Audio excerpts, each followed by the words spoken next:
Buenos días, buenas tardes, buenas noches, ¿cómo están jóvenes de primer año medio? Sean ustedes bienvenidos a la clase número 1 de la unidad 4, la cual es probabilidad y estadística.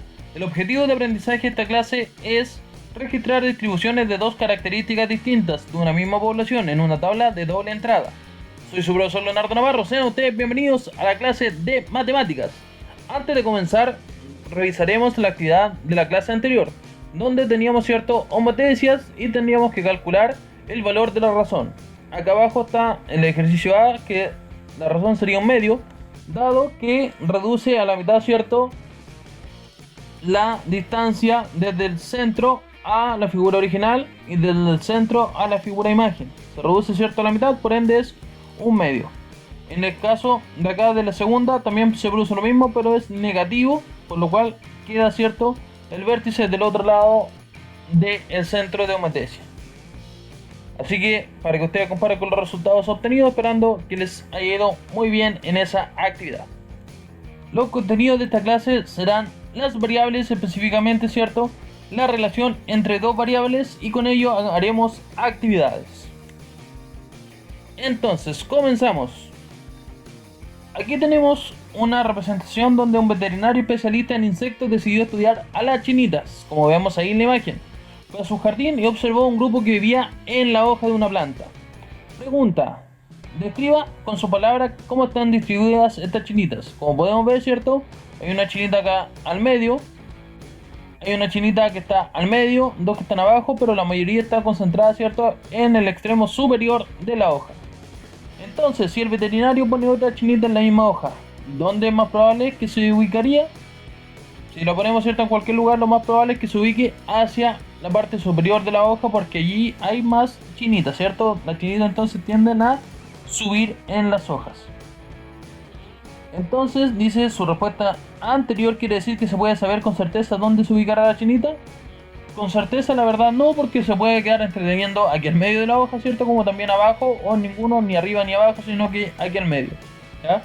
No podemos saber con certeza, pero sí podemos calcular dónde es más probable que se vaya esta chinita. Entonces, recordar que las variables pueden ser cualitativas o cuantitativas antes de comenzar, esta clase, y que a su vez las cualitativas son categóricas y las cuantitativas son variables numéricas. Un ejemplo de cualitativas serían las nominales u ordinales. Los nominales, son para clasificar, donde sería, por ejemplo, A, B, C, D, etcétera, distintas formas de clasificar. Por ejemplo, género femenino, género masculino, Por ejemplo, alto o bajo son nominales. En caso de ordinales, quiere decir que tiene una jerarquía, como primero, segundo, tercero, Como, por ejemplo, el lugar de llegada en una carrera. Por el otro lado tenemos las variables cuantitativas, donde pueden ser discretas o continuas. Las discretas son para contar y son números, como el 1, 2, 3, 4, 5 y así sucesivamente. Y las continuas son para medir, ¿ya? En el caso de las discretas, como son para contar, podría ser el número de hermanos. Puede tener 0 hermanos, Como puede tener 2, 3, 4 hermanos, No puede tener un hermano y 3 cuartos. No pueden, Son números concretos. Y por el otro lado, para medir, tenemos el ejemplo de la estatura o el peso. Usted puede medir 1,70 m, Pero también puede medir 1,70 m, 2 milímetros. O puede pesar, por ejemplo, 53,8 kilos, etcétera, ¿ya? Esas serían las continuas. Entonces, seguimos. Este concepto lo deben aprender, y tenerlo en claro, que una tabla de doble entrada o tabla de contingencia es aquella que sirve para contar la cantidad de individuos u objetos con dos tipos de características o variables cualitativas. Una tabla de doble entrada está conformada por filas y columnas, como vamos a ver en la diapositiva que continúa. Las filas están formadas por las categorías de una variable y las columnas, por las que están conformadas de la otra variable. En cada una de las casillas formadas se ubica la cantidad de datos que tienen ambas características simultáneamente. A lo mejor de forma teórica no lo entendieron, pero lo vamos a ver de forma práctica. Por ejemplo, tenemos que en un estudio se quiere determinar si es más probable que un niño que tenga asma, si tiene padres fumadores, que aquel cuyos padres no son fumadores. La tabla de frecuencia resume los resultados. Acá tenemos la tabla de frecuencia, Donde tipo de familia padres fumadores e hijos con asma son 280 familias, eso significa la frecuencia. Donde hay padres fumadores e hijos sin asma son 45 familias, eso significa la frecuencia.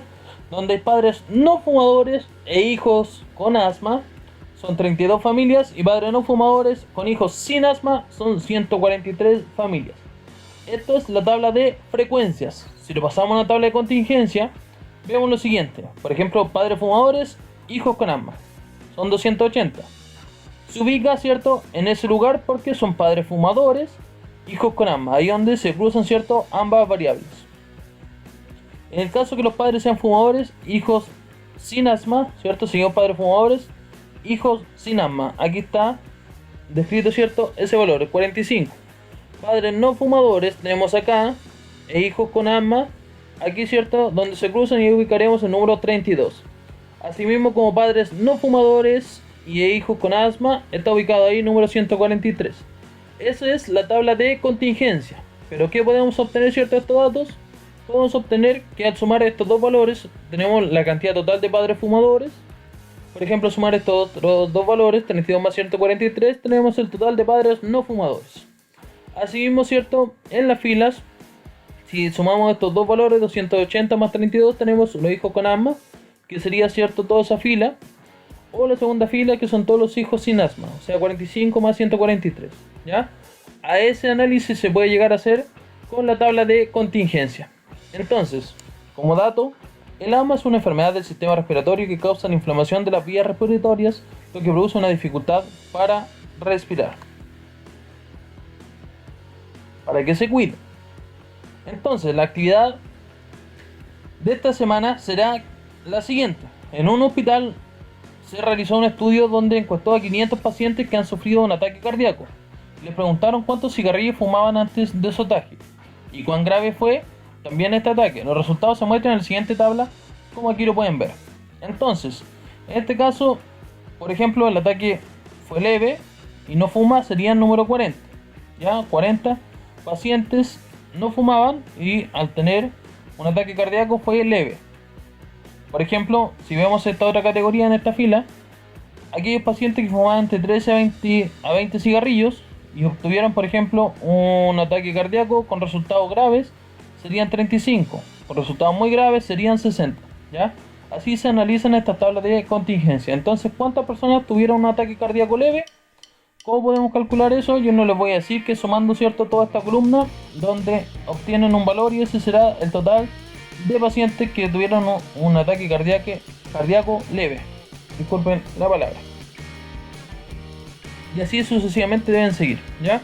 Entonces, tal cual como les había explicado, el relleno de la tabla de contingencia y cómo pueden calcular los valores totales, ¿ya? Y concluir, por ejemplo, en este caso, que el mayor número se produce de hijos asmáticos cuando los padres son fumadores, ¿ya? Seguimos entonces, esperando que les haya ido muy bien en esta clase. Es bastante cortita, ¿cierto? Bastante fácil la materia, solamente análisis de una tabla, esperando que les haya ido muy bien. El objetivo, recordar que era registrar distribuciones de dos características, como lo vieron en la tabla de contingencia, de una misma población en una tabla de doble entrada. Recordad que los medios de contacto siguen siendo mi correo electrónico lnavarro@colegiosanfranciscotalca.cl, como aparece ahí, y mi número de WhatsApp está apareciendo acá abajo en esta diapositiva. Recordad que siempre que si quieren saber más, estos ejercicios los saqué de cuaderno de ejercicio de la página 70, ejercicio número 3, y como cada semana les invito a hacerse la siguiente pregunta: ¿qué fue lo que más les costó aprender y por qué creen ustedes si quisieron cuando tuvieron alguna duda?